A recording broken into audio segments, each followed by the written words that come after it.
জানতে পারলো যে বাঙালি জাতি এই পূর্ব পাকিস্তান নামের এই রাষ্ট্রটাকে মুছে দেওয়ার একটা ষড়যন্ত্র করছে, তখনই তারা এই বাঙালি জাতিকে একেবারে নৃশংস করে দেওয়ার জন্য এরা এই দিন 25শে মার্চ অপারেশন সার্চলাইট গঠন করে নির্বিচারে সারা বাংলাদেশে লক্ষ লক্ষ নিরীহ বাঙালি আর হিন্দুদেরকে হত্যা করেছে।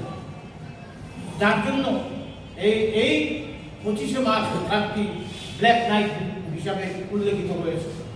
এটা আমরা সবাই জানি। আজকে দেখেন এই 25শে মার্চ যদি আমরা করতে চাই, আমরা সর্বপ্রথম আমাদের গানগুলো বুনিয়াদি দিক তাকাই। স্বাধীনতার পর আমরা মুক্তিযোদ্ধারা মন করে যখন এই বুনিয়াদিতে গেলাম, দেখলাম বুনিয়াদির চিত্র, দেখলাম পানি নাই, রক্ত, গোটা দিঘিটায় রক্তে পরিপূর্ণ।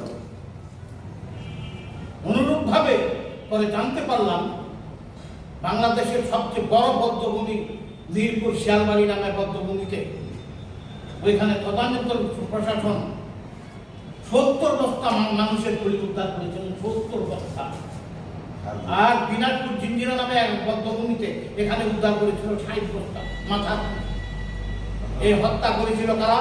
পাক-হানাদার বাহিনী। আর এদের সহযোগী ছিল তৎকালীন যারা স্বাধীনতা বিরোধী ছিল, জামাত ইসলাম। আমি প্রকাশ্যে বলছি, কারণ ইয়াহিয়ার কাছে কান ধরে সালাম করেছিলেন যে আমরা পূর্ব পাকিস্তান চাই, আমরা পাকিস্তানকে ভাঙতে চাই না, আমরা স্বাধীনতা চাই না। ওই শক্তিটাই এখনো বড় রয়েছে। আমরা মুক্তিযোদ্ধারা কজন, এই পিঙ্গন উপজেলা মাত্র 134 জন মুক্তিযোদ্ধা আমরা জীবিত আছি, আমাদের সন্তানরা আছে। এই বৃদ্ধ বয়সে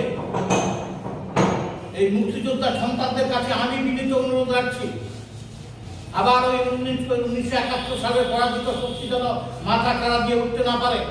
এই জন্য বর্তমান গভর্নমেন্ট, স্বাধীনতার পক্ষের গভর্নমেন্ট, আপনারা সবাই নির্বিচারে নির্ভীকভাবে সাহসিকতার সহিত ওই অপশক্তিকে রুখে দেওয়ার জন্য সজাগ থাকবেন, এটা আমার অনুরোধ। আর বিশেষ করে এই উপজেলা প্রশাসনের পক্ষ থেকে আমাদের ভারপ্রাপ্ত ইউনো মহোদয় আমাদের এখানে উপস্থিত আছেন, উপজেলা বিএনপি সাধারণ সম্পাদক আছেন, অত্র কলেজের প্রিন্সিপাল আমার ছোট ভাই সেও আছেন, আর অন্যান্যরা আছেন, বাবু